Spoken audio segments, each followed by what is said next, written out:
Israel menetapkan garis merah. Netanyahu menolak peta jalan Gaza terbaru saat tekanan global meningkat. Sebuah laporan baru membantah klaim kelaparan di Gaza dan kandidat anti-Israel lainnya meraih kemenangan besar di Michigan. Taruhannya semakin tinggi, kami akan membahas semuanya di The Quad. Selamat datang kembali semuanya di The Quad langsung dari Yerusalem, membahas semua yang terjadi minggu ini. Dan bersama kami ada co-host tamu, Jessie Jinama yang luar biasa. Seperti nama di Hollywood. Terima kasih sudah bersama kami. Seperti yang kalian tahu, Jessie adalah seorang aktivis yang baru saja melakukan aliyah. Baiklah teman-teman, ada begitu banyak hal yang harus dibahas. Tapi mari kita mulai dengan rencana perdamaian Gaza yang disebut-sebut 15 poin yang telah ditolak oleh Netanyahu. Israel menolak dokumen 15 poin.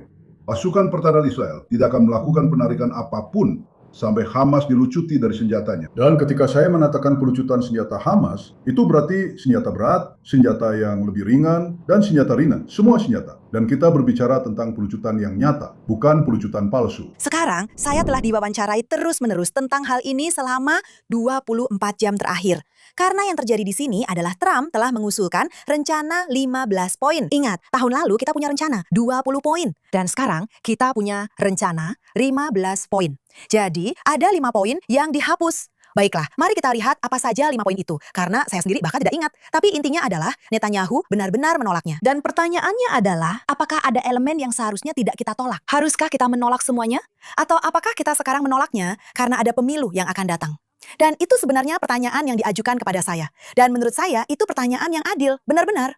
Nah, jawaban yang saya berikan adalah seperti ini. Kita tidak akan pernah, sama sekali tidak akan pernah, di Israel setuju untuk mundur ketika mereka belum dilucuti senjatanya. 100%. Dan ketika kamu melihat poin-poin pelucutan senjata, di situ dikatakan mereka bisa mempertahankan Hamas, kelompok teroris itu, yang didanai dan dijalankan oleh Ikhwanul Muslimin, bisa mempertahankan senjata pribadi atau senjata untuk pertahanan. Seperti amandemen kedua. Seperti Kalashnikov. Apakah itu senjata untuk pertahanan?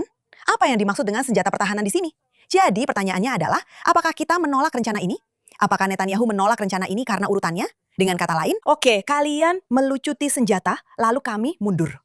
Yang menurut saya sangat masuk akal. Karena kita bukan yang memulai perang ini, teman-teman. Dan kita sebenarnya sudah memenangkan perang ini. Jadi kenapa kita harus mundur sebelum mereka dilucuti senjatanya? Itu bukan cara kerjanya kalau kamu memenangkan sebuah konflik. Oke, dan poin kedua adalah, apakah kita sebenarnya melakukan beberapa hal secara diam-diam? Tapi Netanyahu sepertinya membuat pernyataan bombastis, karena itu menguntungkan dia secara elektoral. Shoshana, bagaimana menurutmu? Ya, menurutku semua yang kamu katakan benar sekali. Dan aku rasa, pertama-tama, satu-satunya hal yang mungkin akan aku sanggah sedikit adalah, aku bahkan tidak berpikir ini soal siapa yang memenangkan perang. Jika inilah yang dilakukan Hamas dengan Gaza. Dengan menguasai Gaza, mereka melintasi perbatasan kita dan membantai rakyat kita. Kenapa mereka harus dibiarkan tetap memiliki wilayah yang sama? Mereka harus kehilangan wilayah. Satu-satunya hal yang mereka pedulikan adalah wilayah. Benar sekali, mereka benar-benar harus kehilangan wilayah. Apakah itu semua wilayah yang kita duduki sekarang? Aku tidak tahu. Tapi selain itu, tidak ada pilihan untuk tidak melucuti senjata. Itu bukan pilihan. Dan RPG bukanlah pistol untuk membela diri. Memang bukan. Mereka menjual perempuan di Gaza. Oke, mereka menjual anak perempuan dan perempuan di Gaza. Mereka kembali menimbun makanan. Dan kamu bisa melihat pesta rave. Jika kamu melihat Im Shin lagi dia luar biasa. Dan semua yang dia lakukan, omong-omong, adalah mengambil TikTok mereka sendiri dan semacamnya, lalu menunjukkannya ke seluruh dunia. Gaza sedang berpesta. Mangga di Gaza lebih murah daripada yang bisa saya dapatkan. Jadi intinya adalah, kamu tahu, Barat, bukan Barat maksudku, para progresif, kamu tahu, sosial demokrat dan semacamnya, sudah pergi. Irak dan, Qatar, sudah gila dengan narasi bahwa kita masih menembaki anak-anak dan masih ada kelaparan. Dan kita seharusnya tidak membuat mereka melucuti senjata. Dan kita seharusnya mundur. Jadi menurutku, Netanyahu benar ketika mengatakan sampai tidak ada lagi Hamas yang bisa membahayakan kita tidak akan bergerak. Menurutku itu benar. Dan aku juga berpikir dia melakukan sesuatu di balik layar. Dan dia sedang mengambil sikap. Menurutku semua itu benar. Aku setuju bahwa semuanya bisa saja benar. Dan aku terus menekankan hal ini. Dan sepertinya ini agak mengejutkan bagi orang-orang. Ketika kamu memulai perang agresif, kamu kalah. Ya. Bukankah seharusnya kamu membayar harga tertentu? Tentu saja. Atau haruskah kita mulai dari nol? Tidak ada yang terjadi. Tidak ada satupun dari mereka yang meninggal. Sekarang, mari kita berikan tepat seperti itu dan kita mulai lagi. Dan itulah yang orang-orang harapkan dari kita. Kita diharapkan untuk membayar mereka. Kita berharap untuk membayar mereka. Kami sudah kita berharap membayar kamu itu. memberikan kompensasi mereka untuk perang. Yang Jesse, kamu ada di garis depan untuk hal seperti ini. Aku suka apa yang kamu lakukan karena kamu pergi dan kamu pada dasarnya berdebat dengan semua pembenci yang muncul. Aku tidak akan pernah bisa melakukannya. Tuhan memberkatimu. Tidak, aku tahu aku bisa. Tapi aku pikir aku akan sangat depresi. Tapi kamu ada di sana setiap hari berhadapan dengan orang-orang yang pada dasarnya adalah antisemit di depanmu, pembenci Yahudi di depanmu. Bagaimana kamu menjelaskan ini kepada mereka? Ya, menurutku ada dua hal di sini. Pertama, aku rasa kita tidak harus menjelaskannya kepada mereka. Oke, Sebenarnya aku tidak berfikir mereka pantas atau layak mendapatkan penjelasan. Menurutku, kalau mereka benar-benar melakukan riset secara menyeluruh dari kedua sisi, mungkin mereka akan punya pemahaman yang lebih baik dan luas tentang apa yang sebenarnya terjadi. Tapi kenyataannya tidak. Dan kenapa kita harus menjelaskan diri kita sendiri? Menurutku, kita sudah melewati titik itu sekarang. Menurutku, masalah dengan rencana besar Trump yang ada di Israel itu, aku benar-benar menolaknya. Hamas seharusnya tidak punya senjata. Hamas seharusnya tidak ada. Tepat sekali. iya, tidak tepat seperti itu. Rencana yang membuat mereka tetap ada saja sudah bermasalah, apalagi bersenjata. Ya, dan kenapa kita harus membuat konsesi lagi, seperti yang kamu bilang, padahal kita bukan yang memulai perang ini. Ya, kenapa kita di sini membuat konsesi? Kita satu-satunya negara yang orang-orang punya ekspektasi seperti itu dan tidak peduli apa yang terjadi. Kembali lagi, kamu tahu, 1948, 1967, 1973, konflik di tengah-tengah. Dan entah bagaimana kita seolah-olah harus memulai seakan tidak ada yang terjadi. Tidak seperti biasa, tapi menurutku yang aku nikmati. Dan ini hal yang paling sederhana. Katanya, Israel mengendalikan AS mengendalikan Israel. Yah, oke, hal sederhana terjadi. Netanyahu bilang kepada Trump, bukan hari ini. Jadi jelaskan padaku bagaimana kita mengendalikan Amerika Serikat atau Amerika Serikat mengendalikan Israel. Ini hal yang sangat mendasar. Karena ketika kamu bertanya pada seseorang, mereka tidak tahu harus berkata apa. Karena pada dasarnya, kamu sudah mengatakan pada mereka selama ini bahwa seluruh formula dan narasi mereka itu bohong. Kamu bahkan tidak benar-benar paham apa ini. Dan bahkan mengatakan bahwa kita diharapkan membayar mereka, itu sama saja dengan yang terjadi ketika rezim meminta ganti rugi. Kenapa kita membicarakan ganti rugi? Maaf, kamu datang, kamu membantai keluargaku. Lalu kamu ingin aku memanggil pekerja sosial dan kemudian membayarmu. Jerman membayar ganti rugi kepada Inggris selama ratusan tahun, Andrews. Yang memulainya. Kamu tahu? Ya, benar sekali. Iran bayar kami. Tidak, tapi dia bilang hal yang sama ke Amerika. Berikan kami itu. Kami sedang mengembangkan senjata nuklir untuk menghancurkan kalian. Tapi kalian mengebom negara kami. Jadi sekarang kalian harus memberi kami ganti rugi. Seperti di dunia seperti apa orang-orang ini hidup. Tapi di saat yang sama, dan inilah yang saya katakan di radio pagi ini, bahwa kita melakukan sesuatu sejalan dengan semangat semacam rencana menuju penyelesaian damai. Entah kita percaya atau tidak. Misalnya, dasar perbatasan perdamaian di Gaza dan Rafah sedang dibangun saat ini. Kami telah berhenti menyerang para teroris yang kami tahu ada di sana dalam beberapa hari terakhir. Jadi, menurut saya, Netanyahu sedang bermain. Dia seperti, kamu tahu, seperti yang kami katakan dalam bahasa Ibrani, sebisa mungkin berhati-hati. Dia benar-benar berusaha keras menjaga keseimbangan antara, kamu tahu, saya harus tegas karena ada pemilu. Dan kamu tahu, seseorang mengusulkan kepada saya pagi ini, ya, dia sedang mencari dukungan dari Partai Nasionalis Sayap Kanan. Dan saya bilang, tidak, seluruh negeri tidak percaya bahwa Hamas akan melucuti senjata. Ini bukan soal sayap kanan. Ini semua orang karena kami punya dua mata dan kami bukan orang bodoh. Jadi mereka bahkan tidak mengatakan mereka akan melucuti senjata. Bahkan mereka saja tidak bilang akan melucuti senjata. Tidak, mereka tidak akan melucuti senjata. Mereka bilang mereka tidak akan melucuti senjata. Jadi kita harus percaya siapa? Pembohong dan pembunuh. Kita seharusnya percaya pada pembohong dan pembunuh. Tapi itu konyol. Juga seluruh gagasan tentang perdamaian ini. Hamas tidak menginginkan perdamaian. Mereka tidak pernah meminta perdamaian. Tidak ada, tujuannya bukan perdamaian. Atau itu hanya sebuah konsep saja. Rasanya seperti sesuatu yang Tapi baru. antara tahun 2005 ketika kami tidak ada di sana dan kemudian apa yang terjadi setelah 7 Oktober, kami akan sangat bodoh jika melakukan itu. Itu benar-benar akan menodai kenangan setiap orang yang tewas, keluarga mereka, dan seluruh Am Yisrael. Tidak. Tapi itu benar-benar Iya. seperti bunuh diri. Secara sosial, kita bukan begitu. Oke, sekarang tetap tinggal di Gaza. Seperti yang kita tahu, karena kita sudah berperang di sana hampir 3 tahun. Berita terbaru, tidak ada kelaparan. Ya, dan sekarang UNICEF ya, PBB sendiri telah mengeluarkan sebuah laporan. Aku tidak tahu siapa yang akan dipecat karena laporan dari UNICEF ini. Pasti ada yang dipecat. Karena tampaknya tingkat malnutrisi di Gaza, menurutku untuk anak-anak atau secara umum adalah 0,2% sampai 0,8%. Yang sebenarnya lebih rendah daripada beberapa negara Eropa. Dan pada saat yang sama, kita melihat video seperti ini.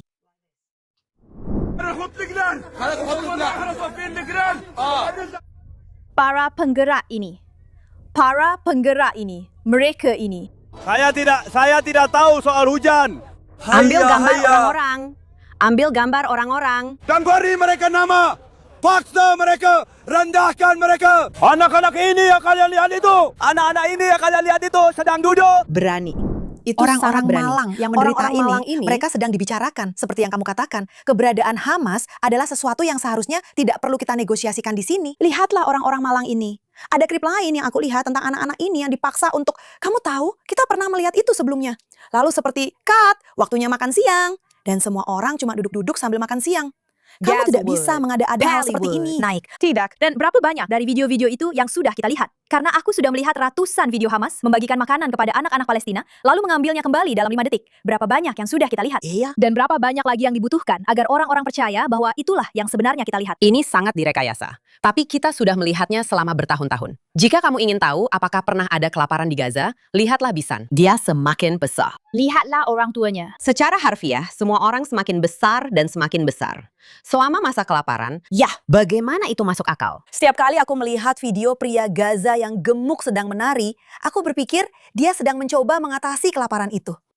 Ozempic Alamai. Mereka benar-benar butuh Ozempic untuk melewati masa kelaparan.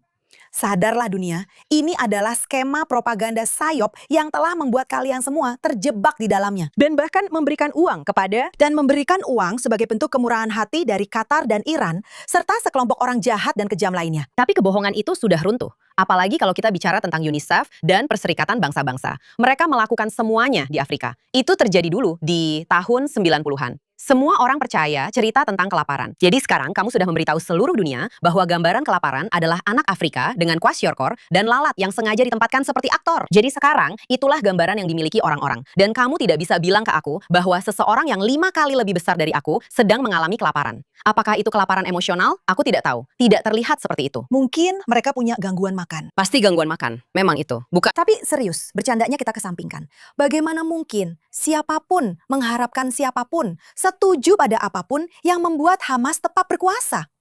Lupakan kita, Israel, untuk rakyat mereka sendiri. Dan apa yang telah mereka alami, serta bagaimana mereka telah dijadikan pion. Jadi, kesepakatan damai apapun dengan orang-orang ini, tahu tidak seperti apa? Itu seperti membuat kesepakatan damai dengan para ayatollah di Iran. itu tidak akan membawa perdamaian. Mereka adalah pelaku kekerasan. Mereka tahu kesepakatan damai dengan kaum Islamis tidak pernah benar-benar damai. Itu hanya bertahan 5 tahun. Tepat Gencatan sekali. senjata 5 tahun. Ini adalah gencatan senjata 5 tahun. Tepat sekali. Tidak ada kata dalam bahasa Arab atau dalam leksikon untuk perdamaian. Atau untuk, kamu tahu, gencatan senjata permanen. Yang ada hanyalah gencatan senjata sementara. Itu disebut hudna. Dan menuju hudna lain, Iran sepertinya semuanya jadi agak membeku. Tidak ada negosiasi saat ini. Atau setidaknya itulah pernyataannya. Tapi kamu tahu, yang orang-orang tidak lihat adalah perlahan-lahan secara ekonomi Iran sedang dicekik. Dan mungkin sebenarnya ini bukan strategi yang buruk. Ya, mungkin tidak harus terlalu bombastis. Maaf atas permainan katanya ya. Menurutku, itu memang benar. Dan aku pikir orang-orang yang ingin menjalankan sebuah negara, entah mereka mungkin, kamu tahu, tingkat kejahatannya lebih rendah, tapi mereka benar-benar ingin menjalankan negara, mereka bilang, kami sekarat, kamu harus membuat kesepakatan sekarang juga. Ya, seperti kamu harus membuat kesepakatan dengan orang Amerika karena secara ekonomi kami sudah mati. Dan pada akhirnya, kalau kamu tidak bisa makan, kamu tidak bisa berjihad. Poin yang bagus. Meskipun, ya, tapi yang mengganggu saya dari keseluruhan situasi di sini adalah sesuatu yang terjadi 2 hari lalu, yaitu Turki, Pakistan, dan Arab Saudi. Kami sangat berharap banyak pada kalian. Mereka telah menandatangani semacam fakta pertahanan. Sekarang Turki adalah anggota NATO. Jadi sekarang kalian menandatangani fakta pertahanan dengan sekelompok orang lain. Dan tebak apa? Tidak butuh waktu. 24 jam bagi Menteri Luar Negeri Pakistan untuk secara terbuka mengatakan bahwa Israel seharusnya tidak ada. Dan saya ingin mengingatkan semua orang, kembali ke Gaza, bahwa Turki duduk di apa yang disebut Dewan Perdamaian Perbatasan di Gaza. Dan mereka baru saja menandatangani kesepakatan dengan negara yang menyatakan bahwa kita seharusnya tidak ada. Tidak, Turki adalah kuda Troya. Saya tidak. Turki bukan teman kita. Turki bukan sekutu kita. Mereka sudah lama sekali tidak menjadi sekutu. Dan saya tidak percaya satu kata pun yang mereka ucapkan yang terdengar positif. Sekarang mereka menjadi wajah yang dapat diterima dari Ikhwanul Muslimin. Dan mereka ada di NATO. Apa yang harus kita lakukan? Mereka ada di pusatnya. Mereka benar-benar menjadi pusatnya sekarang. Maksud saya, kita sudah membicarakan tentang Qatar. Tapi sekarang, setelah mereka harus keluar, mereka semua sebenarnya ada di Turki. Itu adalah pusat mereka dan segalanya. Tidak. Jangan khawatir tentang itu. Jangan khawatir tentang itu. Turki baik-baik saja. Turki baik-baik saja. Ya, mungkin tanyakan pada orang Siprus bagaimana keadaan di utara dengan, kamu tahu, wilayah yang diduduki. Kita tanya orang-orang di sana yang harus menghadapi kekuasaan seperti itu. Kami akan memberitahu siapa kamu. Aku akan menekanmu. Dan selama kamu bersikap baik, semuanya akan baik-baik saja. Atau orang-orang Armenia dibantai. Lalu kemudian berbohong sepenuhnya tentang itu. Tapi di balik tirai, di balik tabir, seolah tidak ada yang terjadi. Semua orang harus melupakan apa yang terjadi. Mereka bahkan tidak berusaha menyembunyikannya. Mereka mencoba membangkitkan kembali Kekaisaran Ottoman. Iya. Erdogan bilang bahwa kita akan membebaskan Yerusalem. Kita akan mengembalikannya ke kejayaannya yang lama. Ya. Apa Kekaisaran Ottoman? Itu maksudmu? Kamu ingin Turki mengambil alih Israel lagi? Mereka tidak menyembunyikannya. Sebenarnya tidak ada kejayaan sama sekali ketika Kesultanan Utsmaniyah memerintah negara ini selama beberapa ratus tahun. Mereka benar-benar membiarkannya begitu saja. Di sini benar-benar kacau. Tempat ini tandus. Itu hanya wilayah yang mereka kuasai, tapi tidak mereka pedulikan. Baru ketika orang Yahudi yang ada di sini mulai berkata, ya kita butuh otonomi. Dan orang Yahudi mulai datang ke sini pada abad ke-18, mereka baru sadar dan berkata, sekarang orang Yahudi menginginkannya. Mungkin kita harus mempertahankannya. Sebenarnya itulah ceritanya. Kalian hanyalah rezim penindas lainnya. Siapapun yang berpikir sebaliknya sama sekali tidak tahu apa yang mereka bicarakan. Sangat mengkhawatirkan bagi saya bahwa Turki dan Qatar menjadi bagian dari proses perdamaian yang lebih luas.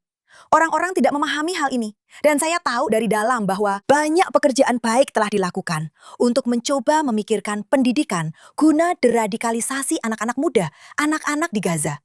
Dan ada perlawanan yang datang dari dalam. Jadi harapan apa yang ada untuk rencana 15 poin ini ketika ada orang-orang yang secara diam-diam atau kadang-kadang terang-terangan membicarakan jihad di komite yang sama? Tapi apakah Saudi sedang menari di atas mata pisau agar mereka bisa berada di kedua sisi? Apakah mereka sedang memainkan peran untuk melihat kemana mereka bisa pergi jika terjadi sesuatu? Saya rasa Saudi mungkin sedang menghukum Amerika Serikat.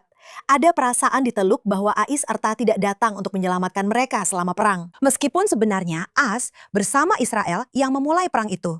Jadi memang ada perasaan seperti itu. Kalian tidak mendukung kami.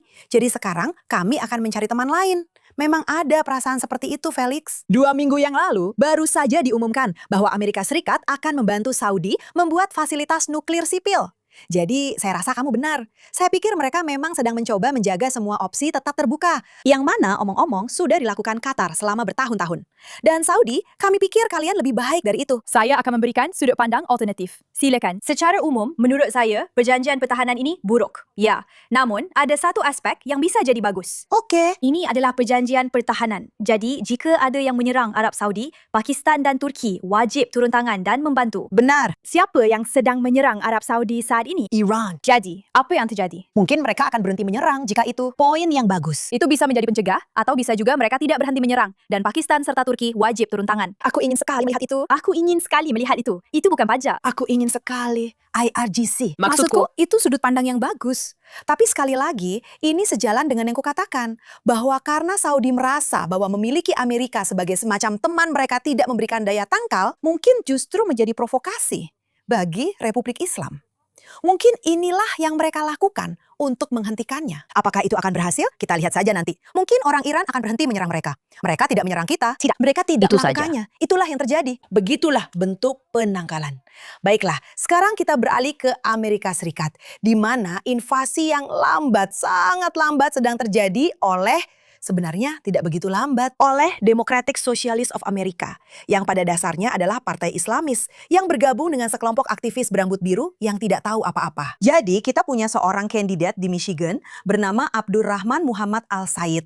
Seseorang bahkan mengkritik seseorang karena memberinya nama asli di sana. Mereka bilang Barack Hussein. Obama bersikeras menggunakan nama lengkapnya. Kenapa orang ini tidak? Baiklah. Dan orang ini baru saja menang. Dan tentu saja, dia seorang Islamis, dia mendapatkan uangnya dari Kair, yang merupakan sebuah organisasi yang memiliki hubungan dengan Hamas. mertuanya, ayahnya, mereka semua terlibat dalam hal ini. Teman-temannya adalah Hasan Piker dan orang-orang yang mendukung 9/11 dan berbagai hal lainnya. Tapi orang ini ingin berpura-pura seolah-olah dia menyukai atau mengenal orang Yahudi. Dan inilah yang dia katakan. Saya ingin berbicara secara khusus tentang sebuah isu yang telah menjadi fokus dalam pemilihan ini. Kepada saudara-saudari Yahudi Amerika saya, salah satu kenangan yang paling membekas dari kampanye ini adalah kesempatan untuk makan bersama kalian saat perjamuan Seder. Untuk beribadah bersama kalian di sinagoga. Untuk merangkul dan dirangkul oleh kalian. Sekarang bagaimana? Sayang, aku tidak tahu harus berkata apa padamu atau tentangmu. Tapi tidak ada orang Yahudi yang punya roti di apa yang kamu katakan tadi? Aku rasa, Abdul, kami ingin sekali mengundangmu ke lapangan di sini. Kami ingin mengundangmu makan bersama saat Ramadan. Ya, kita akan sarapan, Gerard. Ramadan. Karena itu sama konyolnya dengan apa yang baru saja kamu katakan. Mungkin itu si Mamdani. Bisa jadi memang begitu. Bisa saja. Ini benar-benar. Ini benar-benar menjadikan orang sekedar token. Ini sangat membuat marah karena mungkin dia hanya kenal satu orang Yahudi yang seperti, ya kita akan Yang berambut biru itu. Aku tidak bilang begitu padanya. Apa sih yang dia bicarakan? Dia mungkin makan BLT untuk makan siang. Ya, Tolong. teman-teman, maksudku, aku nonton video yang aku sendiri tidak percaya itu dari Michigan. Aku lupa nama hal itu, di mana mereka berjalan di jalanan dan mereka menampar. Dan para wanita itu seperti tertutup kain sepenuhnya. Para gadis juga tertutup kain seperti itu. Dan aku benar-benar seperti, aku bahkan bertanya pada Grok, aku bilang, ini dari mana? Karena aku yakin banget orang yang membagikannya itu hanya pura-pura saja. Ternyata tidak. Michigan. Amerika. Ini di tempat umum.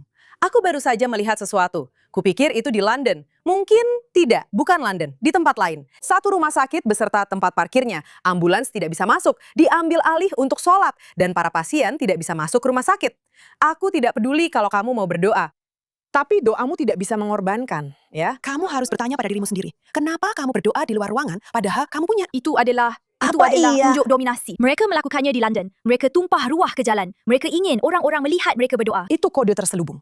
Aku rasa saatnya akan tiba ketika Partai Demokrat harus berani dan mengambil beberapa. Aku Apakah ini punya akan ovarium. menjadi pengambil alihan secara bermusuhan atau kadang-kadang tidak bermusuhan? Atau apakah kamu akan berdiri dan berkata, tidak, ini bukan Partai Demokrat milik para leluhur kita, baik ayah maupun ibu. Ini bukan yang kita inginkan untuk Amerika. Orang-orang ini bilang mereka membenci Amerika.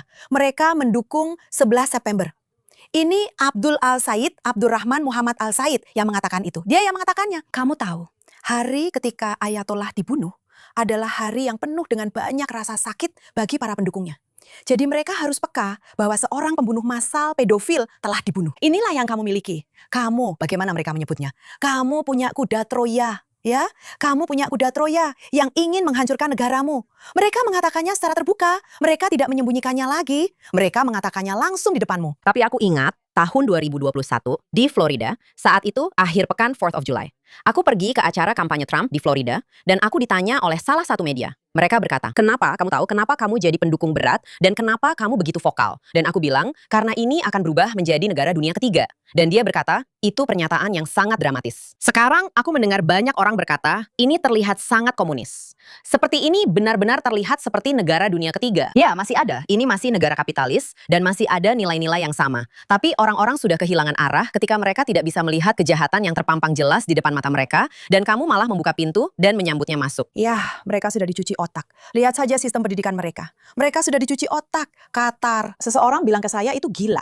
Qatar sebenarnya menjalankan perusahaan yang mencetak buku-buku itu. Ya, itu konyol. Kalian telah diizinkan. Kalian menggelar karpet merah kepada orang-orang yang ingin menghancurkan masyarakat kalian. Dan itu terjadi tepat di depan kalian. Sekarang pertanyaannya adalah, apakah itu berarti karena orang ini menang, sekarang Partai Republik jauh lebih mungkin menang? Dalam hal ini bisa menjadi penentu antara Trump memenangkan DPR atau kehilangan DPR. Jadi kalian tahu, ini bisa saja gamsulatava. Semua akan baik-baik saja pada akhirnya. Tapi ini benar-benar perjudian besar. Ini benar-benar perjudian besar. Dan menurutku, orang-orang terlalu cepat melupakan aliansi merah hijau di Iran. Iran tahun 1979. Iya. Para Islamis telah menyusup ke partai-partai politik saat ini. Mereka telah melakukannya di London dengan Partai Hijau. Ini sangat buruk dan lucu di saat yang bersamaan. Iya. Mereka sekarang lakukannya dengan Partai Demokrat. Tapi mereka lupa bahwa para Islamis di Iran pernah bekerja sama dengan kaum sosialis. Kaum kiri berambut biru yang anti-deodorant, pakai anting septum dan berbulu. Mereka bersatu. Para Islamis membunuh semua kaum sosialis. Memang begitu yang terjadi. Memenjarakan Ini mereka, hanya- lalu Hanya membunuh mereka. soal waktu. Ini hanya akan memakan waktu. Tapi, maaf, aku harus bilang, aku menikmati melihat ini. Karena ini menakutkan bagiku, tapi ini hampir seperti seolah-olah aku tidak pernah mengalami episode psikotik beberapa tahun lalu. Itu adalah sesuatu yang, karena jika kamu sudah melihat itu terjadi beberapa kali, dan bagaimana Partai Demokrat menggunakan DEI dan melakukan indoktrinasi pada orang-orang. Jadi aku sangat-sangat kasar, ya. Tapi jika kamu terus mengubah warnanya dan terus memberitahu orang kalau kamu membuatnya lebih coklat, kalau kamu membuatnya lebih hitam, kalau kamu seorang perempuan, kamu begini, kalau kamu seorang anak, jika kamu terus mendorong idealisme itu. Dan begitu kamu bertanya, ya, tapi apa kualifikasi orang ini? Langsung saja. Jadi, kamu pikir hanya karena orang itu terlihat seperti ini atau mereka muslim, itu berarti kamu Islamofobik. Bukan begitu, bro. Ada sesuatu yang salah denganmu. Ini menakutkan karena Amerika masih merupakan negara adidaya terbesar. Negara ini yang membawa nilai-nilai Yudeo-Kristen dari Barat tentang kebebasan, tentang demokrasi liberal. Dan melihat pembusukan seperti kanker yang mulai menguasai beberapa institusi itu sangat menakutkan bagi dunia bebas. Kita sudah melihat apa yang terjadi di Eropa. Kamu tahu, menurutku kita akan melihat semacam gelombang penolakan besar di Eropa dalam pemilu yang akan datang. Kita akan menghadapi pemilu Prancis sebentar lagi. Semoga Inggris juga akan mengadakan pemilu. Aku tidak tahu apakah mereka akan menunggu atau tidak, tapi menurutku semakin cepat semakin baik, jujur saja. Tapi aku akan bilang, aku sudah melihat banyak penolakan, terutama dari umat Kristen kulit hitam. Iya. Dan mereka bilang, oke, aku tidak setuju dengan semua ini. Ini bukan siapa kita sebagai bangsa. Bukan begini jati diri negara ini. Ini bukan jalan ke depan. Ini bukan terlalu iya. gila Ini terlalu buatku. berlebihan. Ini terlalu Rasanya, berlebihan. ya, itu agak keterlaluan. Iya. Inilah yang terjadi karena orang-orang mulai melakukan riset sendiri tentang apa yang sedang terjadi. Orang-orang bahkan mulai membuka Al-Quran dan benar-benar mulai. Ada seorang pria muslim yang berkata begini.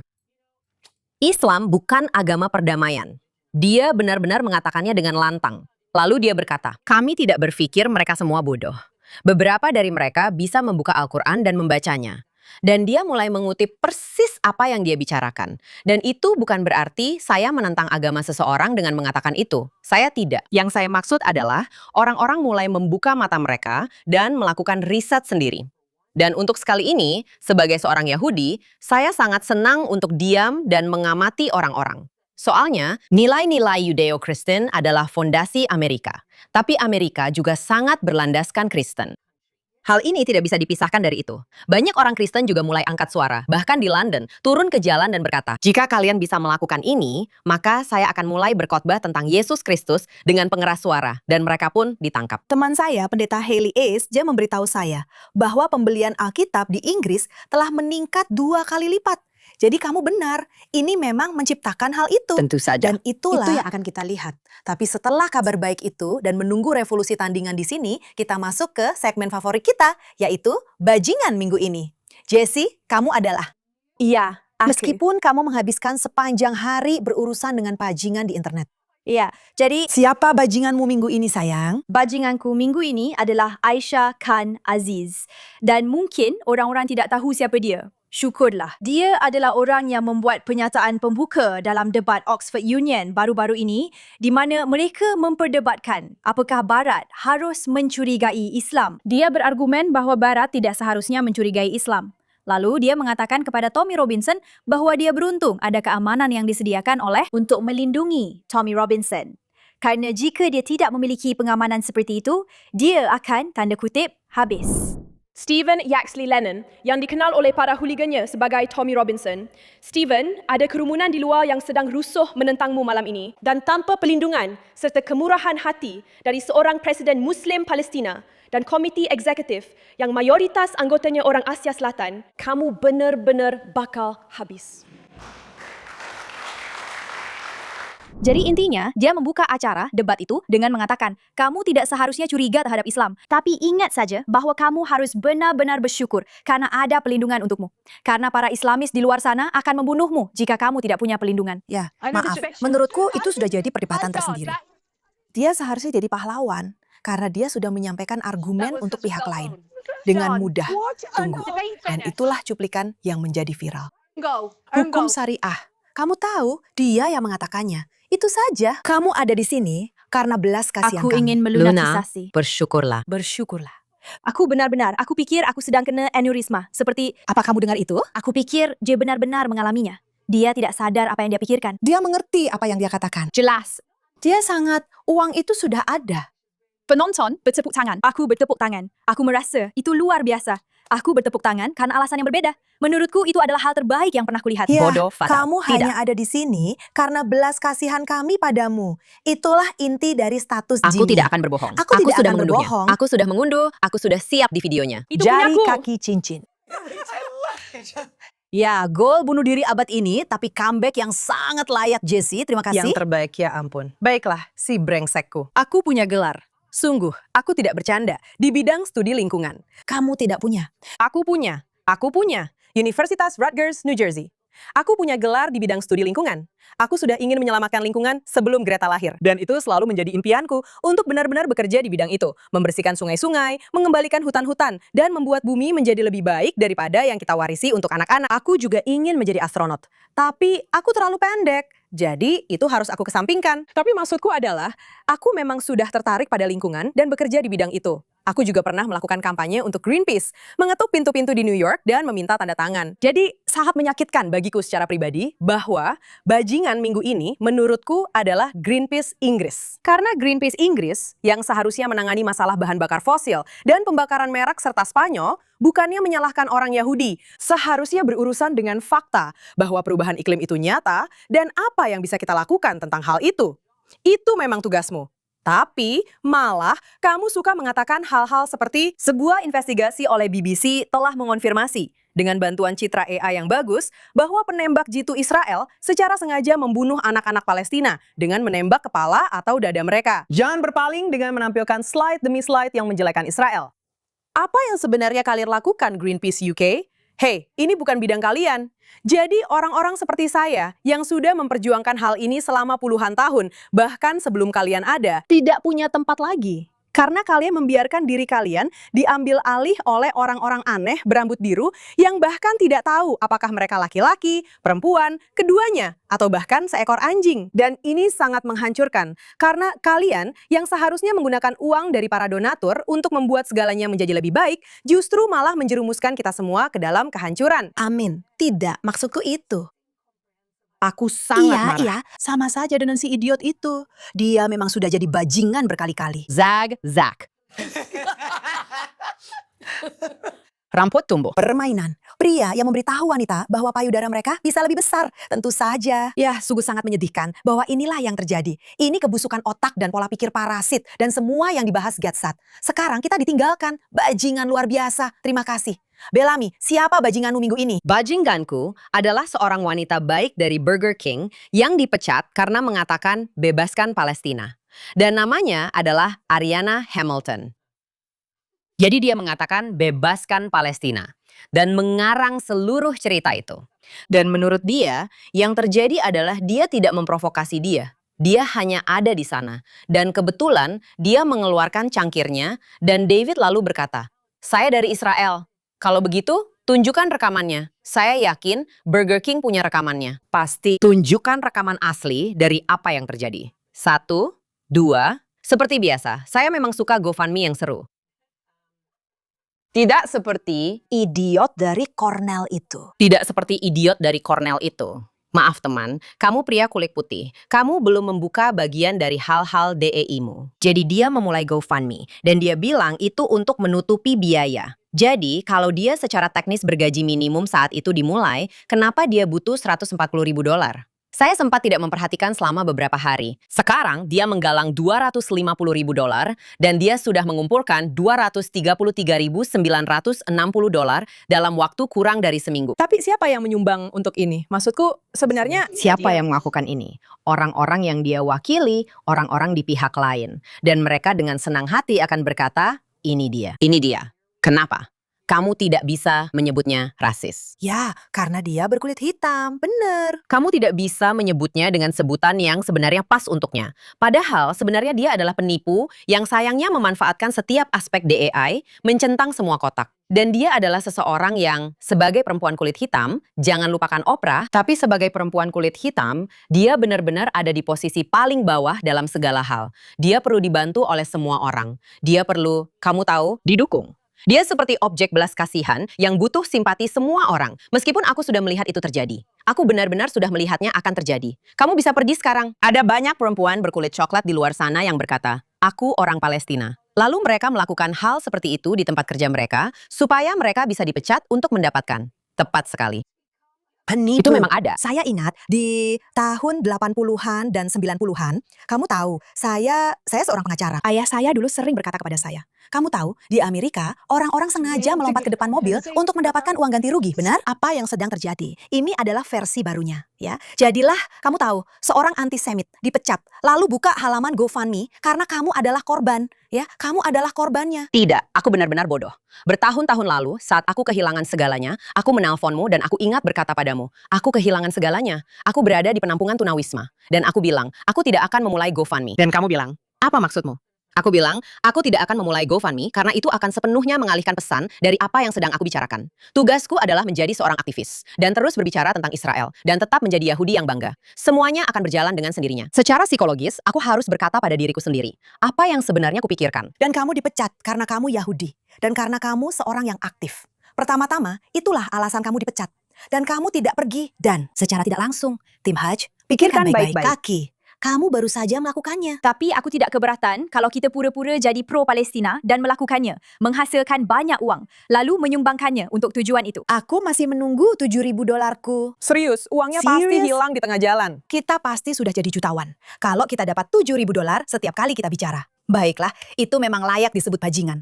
Dan sayangnya, salah satu dari banyak yang baru-baru ini kita alami di situasi yang sama. Rasanya seperti ada polanya. Cowok dari Cornell itu, ada lagi satu orang. Pokoknya terserah, aku sudah nggak tahan lagi.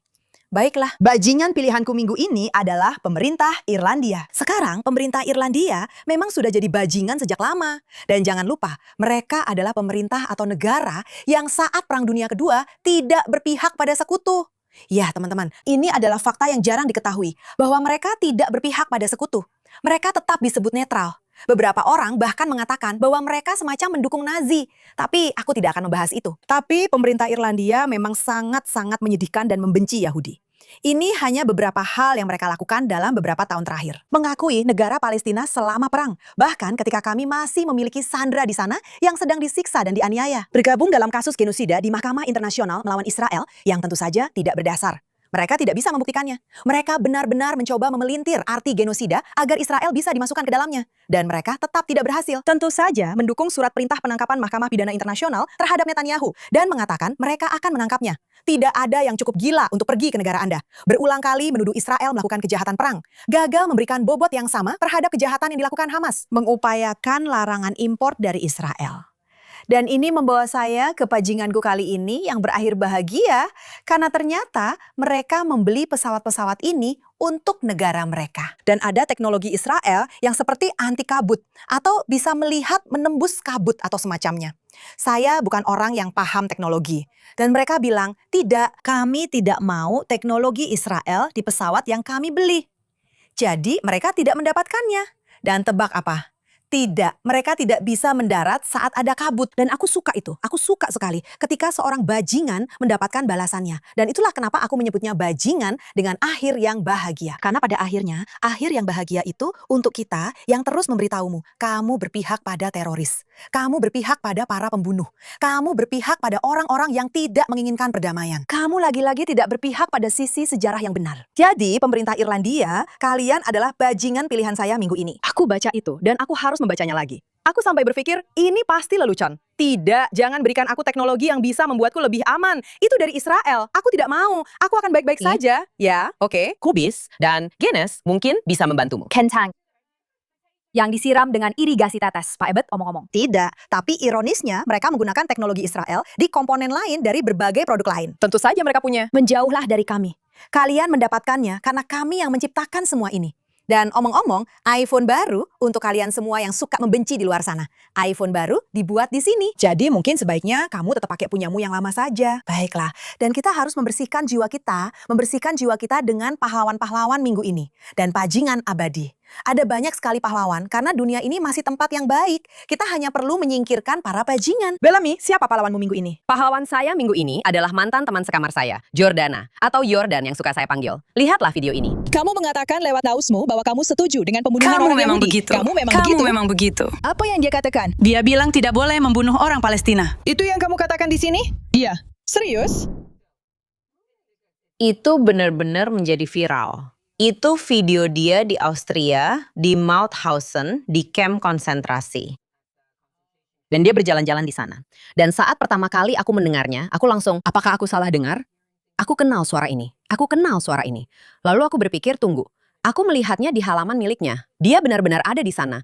Dia bahkan tidak memberitahuku kalau dia akan pergi. Dan aku sangat bangga padanya karena melakukan itu. Tapi aku bisa mendengar rasa sakitnya. Dia sebenarnya seorang pengacara. Dia seorang pengacara merek dagang. Dan keluarganya sangat baik. Suaminya, maksudku ayahnya, orang Israel. Ibunya orang Amerika. Tapi mereka Yahudi. Tapi ayahnya sangat Israel. Benar-benar memastikan bahwa dia membesarkan mereka untuk belajar berbicara bahasa Ibrani dan membuat mereka sangat bangga sebagai Zionis.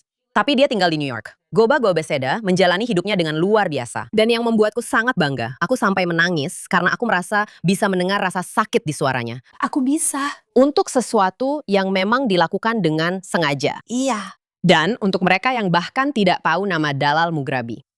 Dalal Al-Mughrabi adalah seorang wanita yang membunuh puluhan anak-anak dalam pengeboman Bas. Dan dia dianggap sebagai pahlawan dalam budaya Palestina. Jadi bayangkan, pergi ke sesuatu yang sebenarnya adalah genosida terhadap orang-orang Yahudi. Jika kamu benar-benar ingin mulai mendidik orang, mengapa kamu harus pergi dan menodai kenangan orang lain hanya untuk menyampaikan pendapatmu? Dan itu adalah seorang anak. Dan aku berpikir, bagus, kamu pincang. Sekarang aku tidak bisa mengatakan hal buruk tentang anak yang pincang itu. Singkat cerita, aku pikir ini luar biasa. Pilihan orangnya tepat, tapi khusus untuk dia, aku sangat bangga mengenalnya. Aku sangat bangga bahwa bahkan di saat-saat penuh rasa sakit, dia mengambil inisiatif untuk berkata, ini tidak bisa diterima. Dan aku akan menegurnya secara terbuka. Dan aku akan memastikan bahwa aku mempermalukan orang ini. Tolong kembalikan rasa malu. Rasa malu memang harus kembali. Orang-orang perlu ditegur atas apa yang mereka lakukan. Aku tidak peduli seberapa muda kamu. Tapi jika kamu benar-benar ada di sana untuk belajar tentang sejarah dari peristiwa pembantaian dan genosida terburuk terhadap orang Yahudi dalam sejarah, ini adalah sesuatu yang jika kamu menontonnya, bahkan jika kamu bukan orang Yahudi, sebagai seseorang yang tumbuh besar melewati itu. Dan kamu pernah didatangi para penyintas Holocaust yang duduk bersamamu di sekolah dan menceritakan apa yang sebenarnya terjadi pada mereka. Ini dilakukan dengan sengaja dan itu menjijikan. Dan yang lebih aku banggakan adalah kenyataan bahwa dia tidak mundur ketika dia disuruh untuk menghentikannya. Seperti, jangan lakukan itu seorang anak, maksudmu apa? Tapi kenapa? Tidak. Tapi Israel sedang melakukan genosida. Negara yang melakukan genosida dengan itu. Jadi mereka melakukan lebih banyak lagi. Saat ini sedang diselidiki oleh organisasi yang sebenarnya untuk mencoba mencari tahu apakah ini benar-benar terjadi. Dari mana asal kelompok itu? Mereka sedang melakukan itu, saat ini sedang diselidiki. Mereka mencoba mencari tahu siapa yang membawa kelompok ini ke sini. Aku bahkan tidak berpikir mereka bercanda. Menjadi aku akan orang berbeda. Jerman karena mereka akan ditangkap. Ada seorang anak yang mengenakan kata teroris di kaosnya di kamp konsentrasi. Apakah itu yang saya... Ya, kamu tahu. Apa kamu terkejut ketika menurutku sekitar setahun atau 2 tahun lalu ada aksi unjuk rasa Palestina di luar Auschwitz? Itu benar-benar tidak punya rasa hormat pada orang yang sudah meninggal. Mereka tidak punya rasa hormat. Mereka memang tidak pernah punya. Mereka memang tidak pernah punya. Kenapa kita pura-pura? Kamu benar. Tapi dia seseorang yang sangat vokal, bahkan di New York. Dia sering ikut aksi tandingan. Dia selalu membawa stiker kemanapun dia pergi. Stikernya Ratu. selalu ditempel. Dan dia tidak pernah tampil di depan layar. Selalu dari sisi lain. Dia selalu menelponku. Sedang apa kamu? Kamu harus ada di sini. Ini yang sedang terjadi. Berbagi informasi dan memastikan orang-orang di luar sana juga merasa aman. Aku setuju denganmu. Aku juga merasakan rasa sakit di suaranya. Seperti dia benar-benar marah. Dan dia benar-benar berhak untuk itu. Dan iya, dia memang pantas dipuji. Dia mengejar mereka. Memang bagus dia begitu. Dia benar-benar pantas disebut pahlawan. Karena sekali lagi, dia adalah seseorang yang pendiam. Dia melakukan segalanya Karena di dia balik sudah tidak layar, tahan di lagi. balik layar, di Dia balik benar-benar layar. sudah Saat tidak itulah tahan aku lagi. akhirnya berkata, aku sangat bangga padamu. Karena benar-benar berani mengungkapkannya. Dan semua orang mulai membagikannya. Dia bilang, terima kasih banyak, terima kasih banyak. Aku bilang, ini bukan seperti biasanya kamu. Seperti, apa ini? Dia bilang, itu seperti pengalaman di luar tubuh. Dan dia berkata, aku merasa sangat Baguslah produktif begitu. darimu. Luar biasa. Pahlawan yang luar biasa. Kadang-kadang memang sulit untuk berani bersikap seperti itu. Ini. Orang yang berdiri melawan. Tidak. Sosyana, siapa pahlawanmu minggu ini? Ngomong-ngomong soal melawan massa, Max Weifer adalah pahlawanku minggu ini. Aku sudah mengikutinya entah sudah berapa lama. Dan aku masih ingat saat ini pertama kali muncul. Dia adalah orang Israel yang menggunakan aplikasi ini. Aku lupa namanya. Dan kamu bisa berbicara dengan sepertinya orang-orang acak dari seluruh dunia. Kamu dipasangkan. Lalu kamu mengobrol dan dia sering berbicara dengan orang-orang yang anti-Israel. Sedangkan dia sendiri orang Israel. Dan kebetulan, dia terhubung dengan 2 perawat Muslim Australia di Australia. Seperti saat jam kerja di rumah sakit. Seperti saat mereka sedang bertugas, sedang on call. Jadi mereka sedang di rumah sakit dan mereka berbicara. Lalu dia berkata, "Ya, bagaimana kalian memperlakukan orang Yahudi? Ya, kami mengirim mereka ke Gehenna. Seperti kami pada dasarnya mengatakan kami membunuh orang Yahudi dalam pekerjaan kami. Mereka sama sekali tidak takut. Mereka tidak ingin apa-apa. Tidak ada. Tidak ada pemikiran seperti mungkin ini bukan hal yang baik untuk dikatakan karena mereka dikelilingi oleh orang-orang yang juga mendehumanisasi orang Yahudi, yang juga merasa bahwa teroris dan orang-orang yang meledakkan anak-anak adalah pahlawan. Jadi bagi mereka, menyakiti orang Yahudi adalah tindakan kepahlawanan. Jadi mereka berbicara terang-terangan tanpa rasa malu sedikit pun berbicara. Di komputer kerja pula.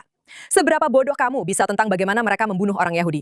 Dan Max, patut dipuji, tidak membiarkan hal ini berlalu begitu saja, menghubungi pihak berwenang. Dan mereka setidaknya diskors. Aku tidak tahu apakah mereka dipecat, aku tidak ingat. Tapi sekarang, dia akan pergi ke Australia untuk bersaksi. Dia akan bersaksi melawan mereka. Dan awalnya, para hakim menolaknya. Mereka bilang, kami tidak bisa menggunakan ini sebagai bukti. Kamu tidak bisa. Mereka mengatakannya dengan bangga. Tidak ada yang memaksa mereka. Jadi sekarang itu dimasukkan kembali sebagai bukti, dan sekarang dia akan bersaksi. Dan aku benar-benar berharap yang terbaik untukmu, Max. Aku pikir kamu sangat berani. Kamu adalah pahlawan bagi bangsamu dan bagi dunia secara umum karena telah mengungkap ancaman seperti ini yang terang-terangan. Dan ini tidak akan berhenti pada orang Yahudi saja. Apa yang dimulai dengan orang Yahudi tidak akan berhenti pada orang Yahudi. Tidak ada yang aman dari orang-orang seperti ini yang berpikir bahwa tidak apa-apa untuk mengambil, kamu tahu, pekerjaan medis mereka, posisi medis mereka, dan menyakiti orang lain. Itu sangat menakutkan. Jadi terima kasih banyak sudah berani bersuara dan kami mendoakan yang terbaik untukmu di Australia. Ya, itu tidak akan mudah baginya. Aku berharap Gadis kita ini bisa memang pergi. begitu. Lihat, itu tidak akan mudah baginya. Dan biar aku beritahu kamu. Kamu tahu, ada penyelidikan besar-besaran yang sedang berlangsung pasca kejadian di Pantai Bondi terkait antisemitisme. Komisi. Dan itu makin parah, Mengerikan. makin parah. Dan semakin banyak kesaksian, ada kesaksian dari pasien yang benar-benar ditelantarkan. Seorang wanita yang dipaksa untuk melakukan aborsi. Maksudku, semua cerita itu mulai bermunculan. Dan sangat menakutkan apa yang sedang terjadi. Benar sekali. Dia telah mengungkapkan sesuatu yang selama ini terjadi. Iya. Dan itu membahayakan penduduk Yahudi pembayar pajak di negaramu. Kamu harus malu, tidak bisa dipercaya. Pahlawan hebat. Terima kasih, Soshana. Baiklah, Jessie, siapa pahlawanmu minggu ini? Kalau Wongku, aku tetap memilih debat Oxford Union. Silakan. Pahlawan yang mudah ditebak biasanya Tommy Robinson. Tapi bukan itu.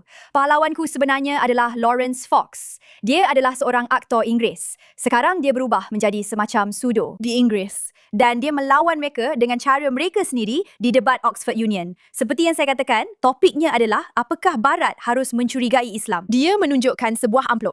Apakah kamu melihatnya? Luar biasa. Dia menunjukkan sebuah amplop dan dia berkata kepada penonton, di dalam amplop ini ada gambar Nabi Muhammad. Iya. Penonton langsung heboh. Mereka berkata, jangan tunjukkan, jangan tunjukkan. Iya. Ingat penontonnya. Itu kaum baperan. Penonton yang baperan itu, sebagian besar menurutku sekitar 50% Islamis, 50% kiri, rambut biru, berkacamata lebih bulat, banyak lagi. oke? Anak-anak bau, oke?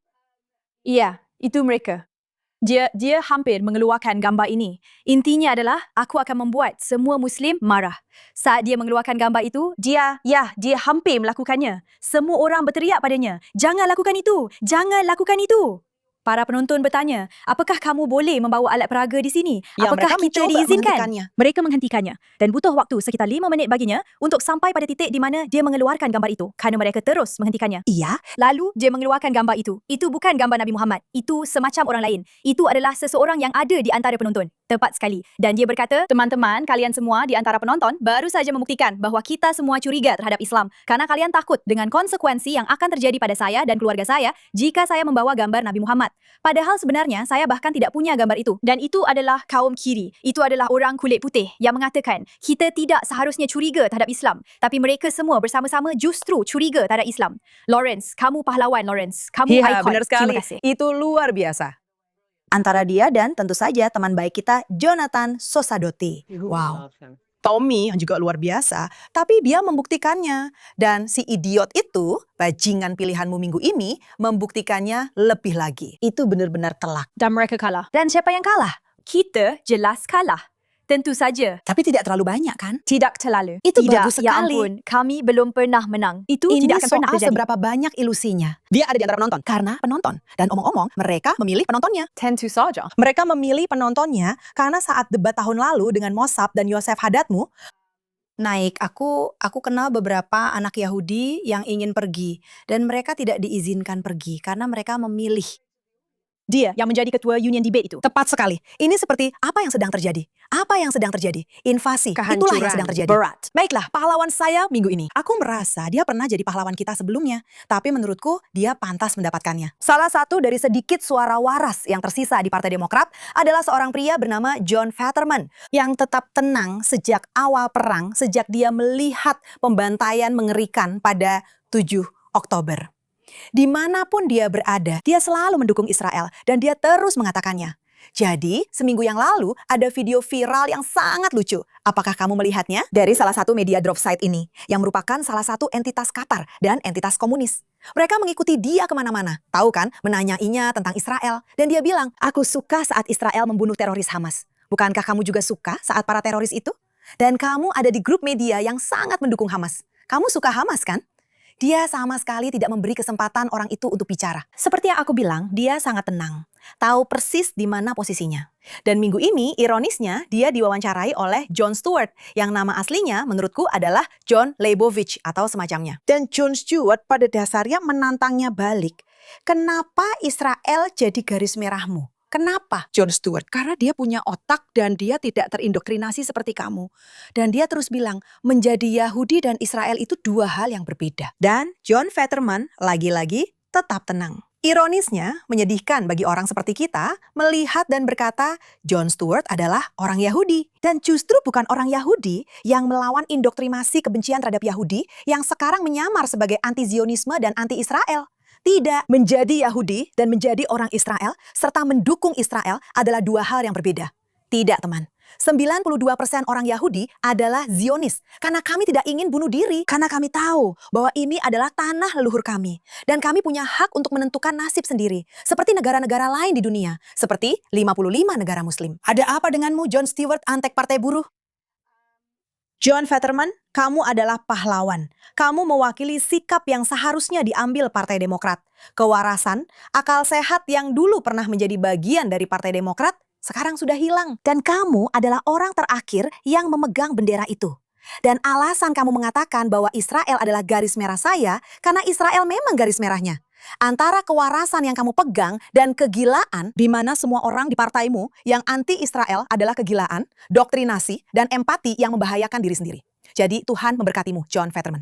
Kami semua di sini menyayangimu. Kamu adalah pahlawan kami minggu ini. Ya, setiap kali ya aku setuju denganmu. Itu membuatku bangga. Tapi kau tahu apa hal terburuknya? Bahwa ada orang seperti John Fetterman. Satu lagi adalah orang yang kutemui tahun lalu. Scott Jennings. Dia sedang berdebat dengan David Axelrod yang dulunya adalah seorang ahli strategi Obama yang juga seorang Yahudi. Dan mereka sedang berdebat tentang AIPAC. Dan dia berkata, tapi kamu sedang membicarakan, mereka sedang membicarakan Abdul Shah Ahmad. Dia membicarakan tentang dia dan dia bilang dia bahkan tidak ingin menjual senjata pertahanan kepada Israel. Dan David Axelrod, si Yahudi, berkata, ya ada benarnya. Lebih tepatnya, Chuck Schumer. Bernie Sanders, kamu mendukung seorang kandidat Islamis yang membenci Yahudi dan makan roti saat Paskah Yahudi. Nah, itulah dirimu. Asimilasi. Tidak, Tapi dengan harga kamu apa? tahu, Karena itu itulah sepanjang bunuh masalahnya. diri. Tapi ada tautan serupa lainnya, asimilasi. Empati yang merusak diri sendiri sudah pasti, seperti yang selalu dikatakan pihak Tuhan. Tapi juga, hal lain yang benar-benar membuatku takut adalah kemudian muncul pertanyaan. Kamu tahu bahwa mereka akan datang untuk, Ya, mereka aku tidak tetap tahu. akan datang untukmu. Dan itu berat bagi banyak orang. Saat aku bilang, haruskah aku melakukan aliyah atau tidak? Dan kamu lakukan apapun yang kamu mau. Tapi pada akhirnya, datang ke Israel, bahkan melakukan aliyah, seharusnya bukan rencana cadanganmu. Ya. Itu untuk banyak diriku. Tapi kamu tahu, memang begitu atau tidak? Ya, intinya adalah kamu tahu, aku terus mengatakan ini. Dan aku tidak mau melebih-lebihkan karena Amerika masih negara yang bebas. Dan syukurlah orang-orang yang tepat ya. Orang Yahudi diberi waktu sampai tahun 1939 untuk meninggalkan Jerman. Dan mereka tidak mau pergi. Apa artinya itu bagimu?